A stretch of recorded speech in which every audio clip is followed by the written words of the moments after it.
Okay, this wine has reduced about 75% right now. Okay, and I'm going to add the stock to it and some of the rice. Okay, being careful not to put too much rice in, because remember, I can always add more rice to the soup after I puree it with the rice in. If it's not thick enough, I could also put a pinch of cornstarch in it, or throw a pinch of roux in it, or whatever I needed to do to adjust the texture. Okay, so we're going to put the white stock in here.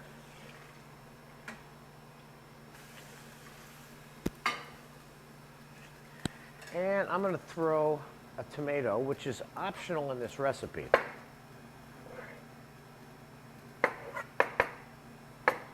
Just give it a little tint of pink color. It'll make it appear a little bit more shrimp-like, okay? In terms of the visuals, this soup is going to taste like shrimp. You'll notice that throughout this course, you will never see me pre-purchase, if you will, any, I don't know, I guess you could call them phony food flavoring additives like chicken base and beef base and things like that. There's shrimp base, clam base, ham base, you name it, there's a base for it out there. But this course is about you learning how to make the flavor yourself. Not to say that one wouldn't add some of these bases from time to time if you felt the need to, or you wanted to enhance it, or for whatever reason you didn't have enough shrimp, but you had more shrimp base. I don't recommend it, but I know people will do it, and I certainly wouldn't handcuff you from doing it, you know? So, we'll throw a little bit of tomato in here, and we'll put, like I said, some of the rice. Now, how much is some of the rice? Obviously, this is way more rice than I need. I just boiled a bunch of rice because I need some rice for something else later. But I'll throw a little bit in there like that.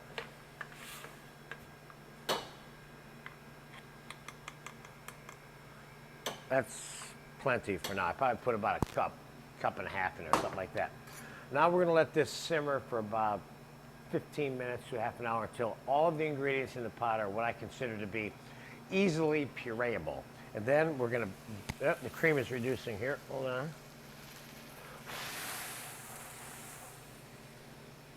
And the cream just boiled over. You'll notice that I blew on it and it slowed it down also. I recommend that you pay more attention on your stove than I do, because I'm paying attention to you instead of the cream. So anyway, we have it adjusted now, and it'll be reduced completely when I come back. In about 15 minutes, I'm going to give you a time-elapsed break right now, and I'll be back right now to finish it off.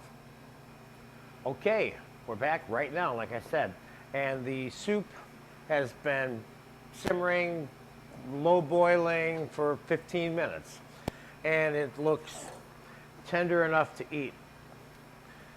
And that's how you know when it's ready to puree. And there's all your ingredients. Now we're going to batch puree this in this small cylinder like this. Now you can put this in a blender if you want also. But we're batch pureeing it in these cylinders because I want to make sure that it gets really smooth, okay?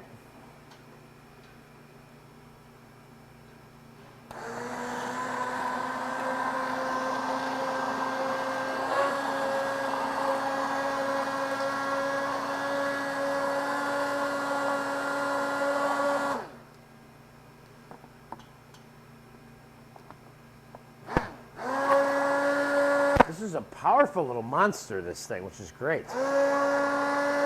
But by pureeing it in this type of cylinder makes it more powerful because the turbulence inside the pot is so much higher and stronger. You know?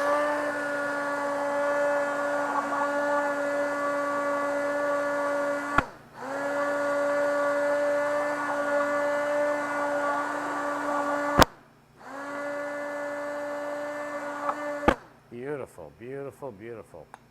Let me show you how that's coming out, see?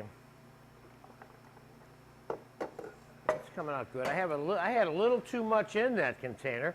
I couldn't really zap it the way I wanted to because it was going to overflow on me if I did. So I'm going to take a little bit of it out and re-zap that just a touch more. Staying with me during this entire pureeing process shows you how long it takes to make this, which isn't that long, but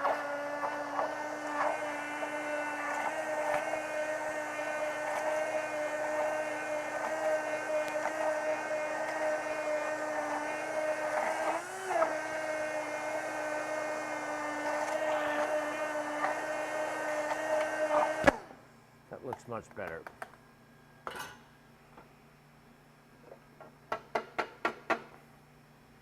See here? After we get it all pureed, then we'll put it back in the pot and put it back on the stove. Okay.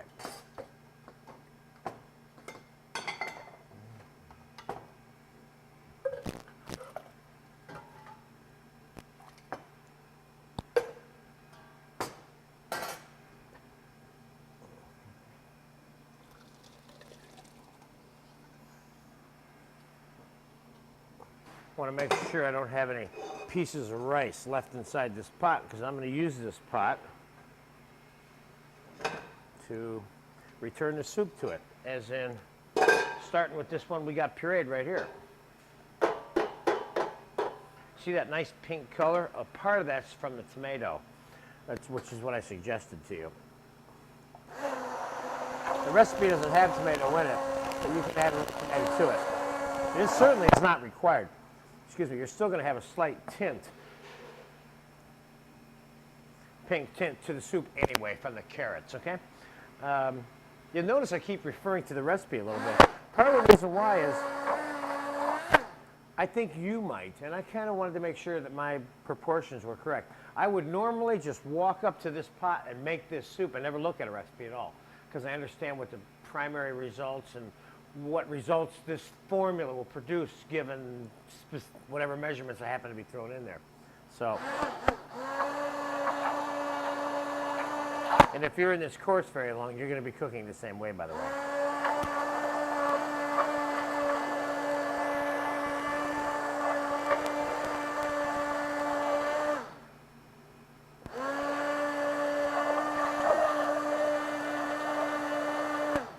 Okay, that looks good.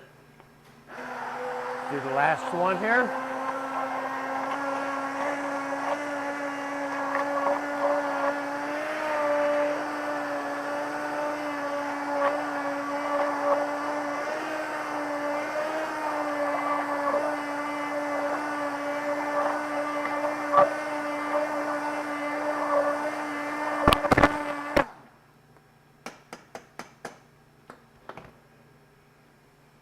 Okay, let's add this to the pot. Let's add this to the pot.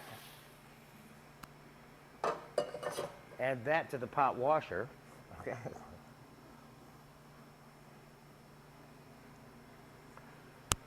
Okay, now let's take a peek at it.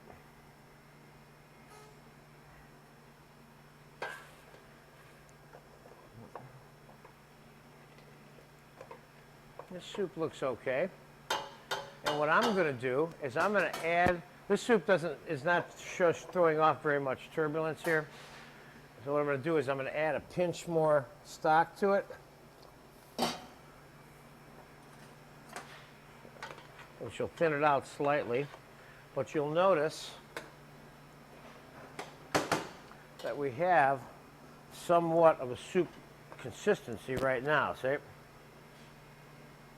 It's a little bit chunky, but by the time we get through pureeing in this pot, which we're also going to do when we add the butter and the cream, I'm going to use the pureeing stick to incorporate the butter into it, okay?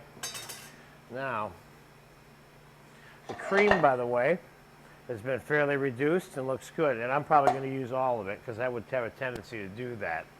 Anyway, I like this soup to be a little bit creamy. It makes it a little bit more rich. And, of course, you don't want the soup to be too rich. This is not a sauce. Sometimes people get mixed up when they're making soup and sauce. They make the soup so intense, you eat a bowl of soup and you're done having dinner.